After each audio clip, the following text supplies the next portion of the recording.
আমি এসব খাবো না, আমি চিকেন বিরিয়ানি খাবো। জিনি আপু, আমার চিকেন বিরিয়ানি চাই। তোর এইগুলো খেতে কি সমস্যা হচ্ছে? আমি ওই লোকটার মতো চিকেন বিরিয়ানি খেতে চাই। ঠিক আছে, তোর জন্য চিকেন বিরিয়ানি নিয়ে আয়। ধন্যবাদ জিনি আপু। আপনি রেস্টুরেন্টের মালিক হয়ে আপনার ছোট ভাই কিভাবে লাই দিতে পারেন না? যিনি তুমি ওকে বিরিয়ানি খাইয়ে এভাবে লস করতে পারো না, কোনো ব্যাপার না। তোমরা তোমাদের কাজ করো। প্রিন্স ভাই, তুমিও খাও। আরে সরাও, আমি খাবো না। আচ্ছা ঠিক আছে, আমি যাই, গিয়ে আমার কাজ করি। একদিন আমি তোমার অ্যাটিটিউড বের করে ছাড়বো। বন্ধু, তোদের যা ইচ্ছে খা, সব আমার পক্ষ থেকে ফ্রি। ঠিক আছে বন্ধু, জলদি করে আমাদের জন্য চিকেন বিরিয়ানি আর মাটন কাবাব নিয়ে আসো।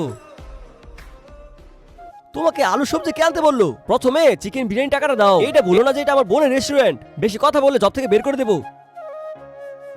মুরব্বি, আমার জুতোটা পরিষ্কার করে দাও, না হলে জব থেকে বের করে দেবো। ঠিক আছে, এখনই করে দিচ্ছি। এই তো তুই বুদ্ধিমান। বন্ধু, এখানে তো শুধু তোর কথাই চলে। আরে এটা তো কিছুই না, তোরা খাবার খা। জিনি, আমি তোমার বয়ফ্রেন্ড হয়ে এত পরিশ্রম করি, আর তোমার ভাই শুধু বসে বসে বিরিয়ানি খায়। তোমার কি ওকে দেখে হিংসে হচ্ছে? না জিনি, এমন কিছুই না।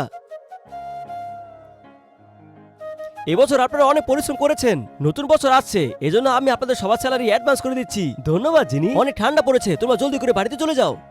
জিনি আপু, তুমি তো আমাকে পেমেন্টই দাওনি। আরে তোকে পেমেন্ট দেওয়ার কথা আমি কি করে বলবো? তোকে তো আমি বড় পেমেন্ট দেবো। আরে ওয়াও, এত বড় খাম।